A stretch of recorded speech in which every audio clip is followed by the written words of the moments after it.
Hi, this is Kailash and welcome again to my YouTube channel. So here is question number 5 of exercise 8.2.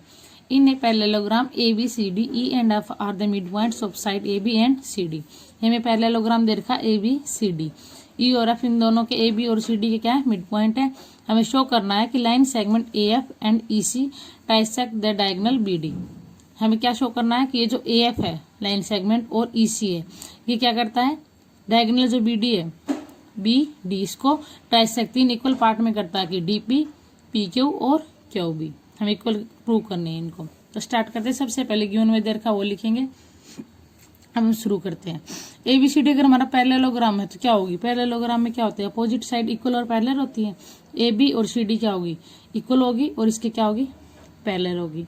अब इसको क्या लिख सकते हैं अगर ये इक्वल है तो इसका हाफ ऑफ पार्ट भी क्या होगा इक्वल होगा. लिखेंगे ये किसकी इक्वल होगी. So half of AB is also parallel to half of CD and half of AB is equal to half of CD. अब AB और CD का हाफ क्या हो जाएगा हमारा AE और इसका AC का क्या हो जाएगा DF और FC. ये AE और EB इसको हम लिख सकते हैं कि AE किसके पैरेलल है FC के और दोनों क्या है इक्वल हैं. तो लिखेंगे so AE parallel to FC and AE equal to FC. अगर ये लाइन इसके पैरेलल भी है और इक्वल भी है तो ये हमारा क्या हो जाएगा पैरेललोग्राम हो जाएगा. क्योंकि अभी हमने कहा कि जो पैरेललोग्राम में इक्वल और अपोजिट साइड पैरेलल होती है और इक्वल होती है तो सेम यहाँ पे इक्वल अपोजिट दे रखी है साइड तो ये भी पैरेललोग्राम हो जाएगा. सो लिखेंगे सो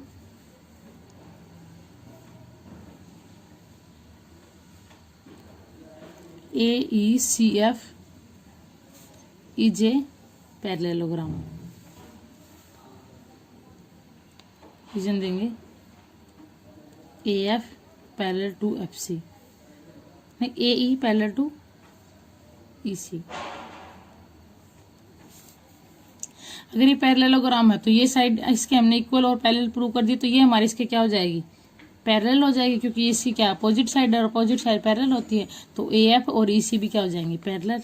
रीजन देंगे अपोजिट साइड ऑफ पैरेललोग्राम. इसको लेट कर लेते हैं इक्वेशन 1. ओके अब हम ट्रायंगल लेके चलते हैं ABP. ये जो बड़े वाले ट्रायंगल है इसके अंदर में क्या दे रखा है ये इसका मिड पॉइंट है. इसका मिड पॉइंट दे रखा है तो हमारा क्या हो जाएगा ये जो EQ है किसके पैरेलल हो जाएगा इसके EQ इसके पैरेलल हो जाएगा. इसका मिड पॉइंट दे रखा है तो क्योंकि converse of mid point theorem से इसको हम कह सकते हैं. सो हम लिखेंगे in triangle ABP E is the mid point of AB. So क्या कह सकते हैं EQ is parallel to AP. तो EQ हमारे किसके पैरेलल हो जाएगा AP के.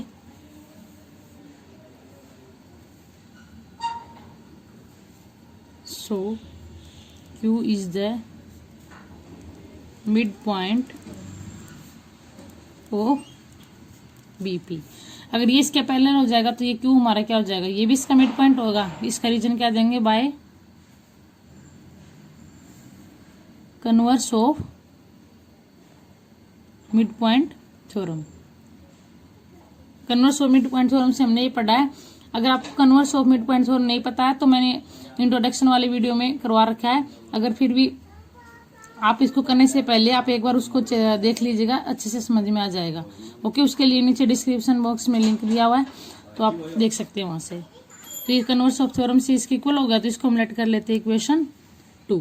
ये हमारी इक्वेशन 2 होगी. अब ट्रायंगल लेके चलते हैं बड़े वाली DQC. पहले ये लेके गए थे ABP.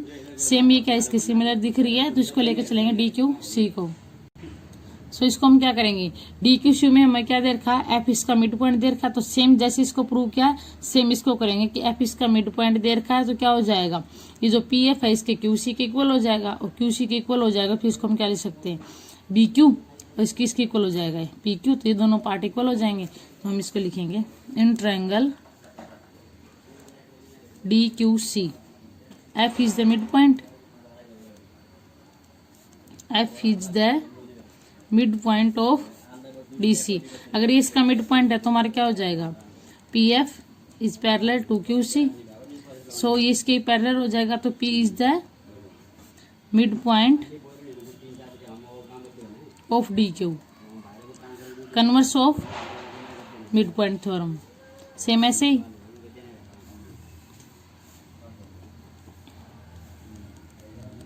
Converse of mid point theorem से हमने इसको प्रूव कर दिया। इसको हम लेट कर लेते हैं इक्वेशन 3, और थ्रू 2 से हमें क्या पता चला है, इसे हम क्या लिख सकते हैं, e q parallel to a b. तो हम क्या लिख सकते हैं, ये जो ई क्यू है ये किसके पैरेलल दे रखा है, ए पी के। तो अगर इसके पैरेलल दे रखा तो हम इसको लिख सकते हैं कि b Q equal to P q. अगर ये इसके पैरेलल है और इसका मिड पॉइंट है, ये इसका मिड पॉइंट है, तो हमने converse of mid point theorem से इस पार्ट को इसके को लिख सकते हैं। सेम ऐसे इक्वेशन 3 में हमारा अगर पी एफ इसके क्यू सी के पैरेलल दे रखा और ये इसका मिड पॉइंट है और एफ इसका मिड पॉइंट है, तो हम क्या लिख सकते हैं, इसको पी क्यू और डी पी को इक्वल लिख सकते हैं। तो लिखेंगे from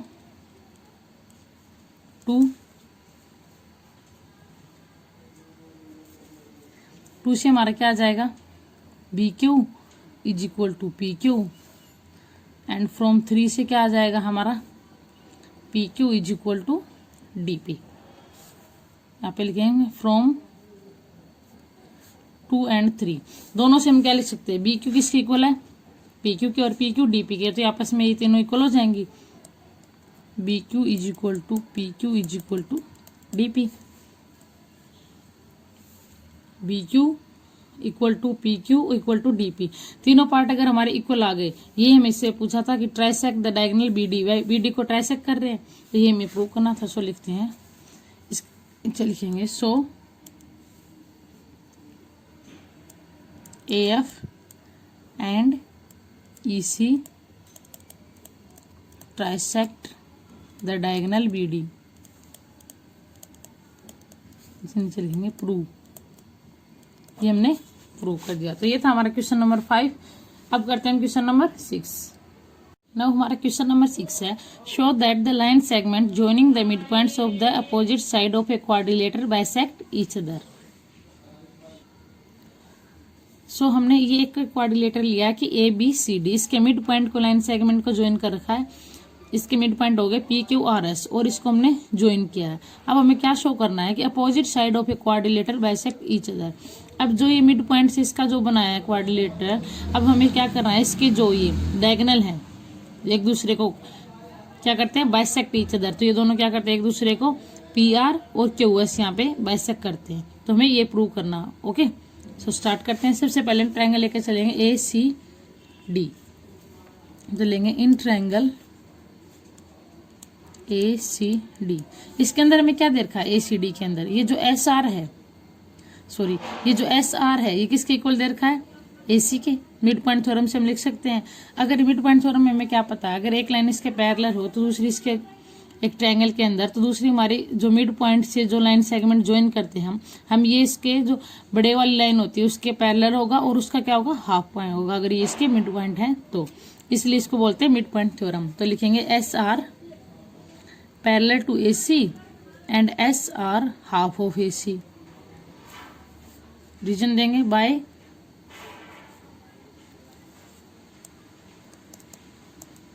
mid point theorem. Let कर लेते हैं इसको इक्वेशन 1। ये तो होगी इक्वेशन 1। अब सेकंड ट्रायंगल कौन सी लेके चलेंगे, जैसे इस वाली ट्रायंगल होगी सेम ऐसे ही लेके चलेंगे। ए बी सी, इसमें भी हमारा क्या है, क्यू पी इसके ए सी के क्या हो जाएगी, हाफ, और इसके पैरेलल हो जाएगी। तो लिखेंगे in triangle A B C P Q is parallel to A C and P Q is equal to half of A C. Reason ये देंगे, एमपीटी लिख सकते हैं मिड पॉइंट थ्योरम। ये हो जाएगी इक्वेशन हमारी सेकंड। फ्रॉम 1 and 2 हम क्या लिख सकते हैं, दोनों एसी के पैरेलल और इक्वल है ना, तो आपस में हो जाएंगे। लिखेंगे फ्रॉम 1 and 2 एस आर किसके इक्वल हो जाएगी, पी क्यू के, और एस आर पैरेलल हो जाएगी पी क्यू के, क्योंकि एस आर ए सी के पैरेलल इक्वल है हाफ ऑफ ए सी के, और यहाँ पे क्या है पी क्यू भी AC के है, तो ये दोनों AC राइट हैंड साइड है, तो ये दोनों भी आपस में क्या हो जाएंगे, पैरेलल और इसके इक्वल हो जाएंगे। सो हम क्या लिख सकते हैं, अगर ये हमारी SR और PQ ये दोनों इक्वल भी है और पैरेलल भी है, तो ये हमारा क्या हो जाएगा, पैरेललोग्राम हो जाएगा। सो PQRS इज ए पैरेललोग्राम। और हमें अच्छे से पता है कि जो हमारा पैरेललोग्राम होता है उसके बाइसेक्ट क्या करते हैं, सॉरी उसके डायगोनल पैरेललोग्राम क्या करते हैं, बाइसेक्ट ईच अदर करते हैं। और ये हमें प्रूव करना था कि इसके डायगोनल ईच अदर बाइसेक्ट करते हैं। तो लिखेंगे, यहाँ पे लिख सकते हैं, we know that the diagonal of, ये लाइन हमें लिखनी है यहाँ पे, the diagonal of parallelogram bisect each other. So इसका डायगोनल क्या है, PR और उसका क्या हो जाएगा, QS। सो PR बाइसेक्ट QS, और ये हमें प्रूव करना था। सो ये था हमारा क्वेश्चन नंबर 6। अब हम करते हैं इस एक्सरसाइज का last question, question number 7। Now हमारा क्वेश्चन नंबर 7 है, ABC is a triangle, right angle at C। हमने एक ट्रायंगल बनाई है ABC, जहाँ पे right angle means angle C क्या होना चाहिए, 90 डिग्री का। A line through the mid point M of hypotenuse AB। ये जो हाइपोटेनस देखा है AB, इस पे एक पॉइंट है मिड पॉइंट M, इसको क्या माना है हमने, हाइपोटेनस ऑफ AB हो गया ये AB, और इसका मिड पॉइंट हो गया M। Parallel to BC intersect AC at D। यहाँ पे एक पॉइंट लेना D, जो क्या होगा हमारा, जो DM है ये किसके पैरेलल होनी चाहिए, CM के, गाना पैरेलल टू BC, BC के इक्वल होना चाहिए इन दोनों का mid point at D। Show that, हमें शो का करना है, जैसे M इसका मिड पॉइंट है ना, तो ऐसे हमें क्या शो करना है, D इसका AC का मिड पॉइंट है पहले पार्ट में, जिसको हम प्रूव करते हैं। तो सबसे पहले जो गिवन में दे रखा वो लिखेंगे। सेकंड हम एक कंस्ट्रक्शन करेंगे इसके अंदर, इसने पूछा ना MD परपेंडिकुलर टू AC, हमें क्या करना, MD परपेंडिकुलर टू AC ये प्रूव करेंगे। और इन सब के लिए हमें क्या चाहिए, एक इसको C और M को क्या कर लेंगे, यहाँ पे ज्वाइन कर देंगे C और M को। ओके, तो हमने कंस्ट्रक्शन में लिख दिया ज्वाइन CM। अब प्रूफ में लेके चलेंगे हम ट्रायंगल ABC के अंदर। M इसका मिड पॉइंट दे रखा है, M इसका मिड पॉइंट दे रखा है, तो हमारा क्या हो जाएगा, और DM इसके पैरेलल दे रखा है, तो D is the mid point of AC हो जाएगा। क्यों, क्योंकि converse of mid point theorem. So हम लिखते हैं M इसका मिड पॉइंट हो गया, और DM क्या है, पैरेलल टू CB है। सो D is the mid point of AC, इसका मिड पॉइंट हो गया। रीजन देंगे इसका, converse of mid point theorem. ये था हमारा पार्ट 1, सॉरी देर का पार्ट 1 को हमने यहाँ पे सोल्व कर दिया। अब सेकंड में क्या दे रखा है कि MD जो है हमारा ये इस पे परपेंडिकुलर है, मीन्स अगर हम ये एंगल 90 डिग्री का प्रूव कर दें तो हमारा क्या हो जाएगा, ये इसके ऊपर परपेंडिकुलर। तो सेकंड पार्ट लिखते हैं, इसको हम लेट कर लेते हैं एंगल X, और इसको लेट करते हैं एंगल Y, या एंगल 1 या एंगल 2, जो भी हम चाहें वो हम कैलकुलेट कर सकते हैं इसको। ओके, तो ये जो हमारा एंगल दे रखा है X किसके इक्वल हो जाएगा, एंगल C के इक्वल हो जाएगा। क्यों, क्योंकि ये दोनों हमारी क्या पैरेलल लाइन है, पैरेलल लाइन के अंदर दोनों पैरेलल लाइन है, तो ये हमारे ये एक ट्रांसवर्सल लाइन है। अगर दोनों हमारी पैरेलल लाइन है और इनके बीच के एंगल ये क्या कॉरस्पॉन्डिंग एंगल है, तो इसके इक्वल हो जाएगा एंगल X और एंगल C। C 90 है तो एंगल X भी हमारा 90 होगा। तो सबसे पहले हम ये लिखते हैं, angle X is equal to angle C। Reason देंगे, कॉरस्पॉन्डिंग एंगल है।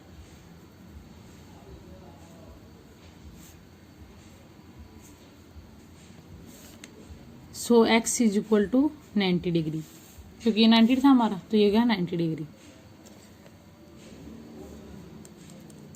अगर ये 90 होगा तो MD क्या होगी, परपेंडिकुलर टू AC। अगर हमने से एक भी एंगल इसको 90 डिग्री प्रूव कर दिया तो इस पे क्या हो जाएगा, परपेंडिकुलर हो जाएगा। अब थर्ड में हमें क्या करना है कि CM equal to MA, CM equal to MA, दोनों क्या होने चाहिए, हाफ ऑफ AB। AB का क्या होना चाहिए, हाफ होना चाहिए। अगर हमने एंगल X क्या निकाला है 90 डिग्री, तो सबसे पहले हम इस एंगल की वैल्यू निकाल लेंगे, ये भी 90 डिग्री होगा। क्यों, लीनियर पेयर है, लीनियर पेयर में 180 होता है। तो लिखेंगे यहाँ पे, इसको भी हम लिख लेते हैं यहाँ पे, X plus Y is equal to 180 degree, linear pair. तो X की वैल्यू कितनी आ गई, 180, हाँ Y की वैल्यू कितनी आ गई 180 माइनस 90, तो Y आ गया हमारा 90 डिग्री। सो अब हम करते हैं इसका पार्ट सी। पार्ट सी में क्या दे रखा है, थर्ड में CM और AM।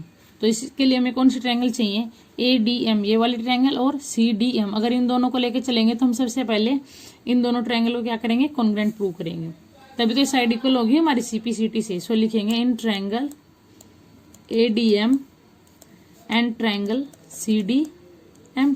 इसके अंदर हमें क्या दे रखा है, एक तो एंगल हमने y को इसलिए निकाला था क्योंकि हमें 3 चीज चाहिए इसके लिए, तो एंगल x और y इक्वल हो जाएंगे दोनों ट्रायंगल में, x is equal to y is equal to 90 degree. एक तो ये हो गया।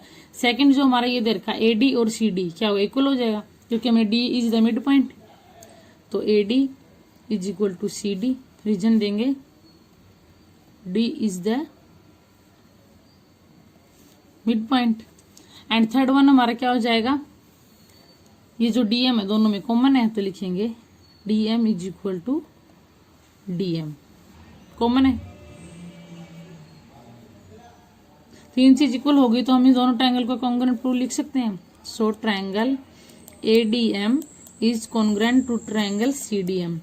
अगर ये इसके इक्वल दे रखा है, CDM के और दोनों ट्रायंगल इक्वल होगी तो इनकी जो कोरोस्पोंडिंग पार्ट है वो भी इक्वल हो जाएंगे। तो लिखेंगे so AM is equal to CM by CPCT। इसको मान लेते हैं क्वेश्चन 1। और इसका हम ये भी दे सकते हैं रीजन कि ये किस रूल से हुई है। तो इसके अंदर हमारे तीनों क्या दे रखे हैं, एक एंगल है 90 डिग्री का और दोनों साइड है, तो ये किस रूल से हो जाएंगे, साइड एंगल साइड रूल से। और AM और CM हमने इक्वल प्रूव कर दिया CPCT से। अब जो हमारी लाइन देखो, यहाँ पे जो ये लाइन दे रखी है AM और MB पूरी लाइन है, हमें क्या करना है AB को हम क्या लिख सकते हैं, AB को हम लिख सकते हैं AM प्लस MB लिख सकते हैं ना। सो यहाँ पे लिखेंगे हम इसको AM plus MB equal to क्या हो जाएगा हमारा AB। और AM और CM हमने अभी प्रूव किया है, AM और CM हमने अभी प्रूव किया है। और AM क्या हमारा MB के इक्वल है ना, क्योंकि M इसका मिड पॉइंट है, तो इसके ये भी दोनों इक्वल हो जाएंगे। सो AM की जगह हम क्या लिख सकते हैं, AM प्लस AM। MB की जगह लिख सकते हैं इक्वल टू AB। क्यों MB की जगह मैंने AM क्यों लिखा है, ये MB है और ये AM, तो M इसका मिड पॉइंट है, तो दोनों पार्ट क्या है, इक्वल है। तो लिखेंगे यहाँ पे रीजन दे देंगे क्योंकि AM is equal to MB equal है। या फिर ऐसे भी लिख सकते हैं M is the mid point of AB, कोई भी लिख सकते हैं हम। यहाँ पे दोनों AM हो गए तो ट्वाइस ऑफ AM हो गए इक्वल टू AB। तो हमारा AM क्या आएगा, हाफ ऑफ AB। और अभी हमने प्रूव किया था इसके अकॉर्डिंग कि AM और CM हमारा इक्वल है, तो AM इक्वल टू CM भी लिख सकते हैं। तो क्या लिख सकते हैं हम, ये इक्वेशन हम इसको लेट कर लेते हैं 2 from 1 and 2 AM equal to half of AB है और AM CM इक्वल है, तो दोनों को लिख सकते हैं हम। यहाँ पे लिखेंगे AM equal to CM equal to half of AB prove. और ये हमें प्रूव करना था कि AM और CM किसके इक्वल है, हाफ ऑफ AB। सो ये था हमारा last question of chapter 8। I hope you understand well. If you have any doubt please ask in comment section.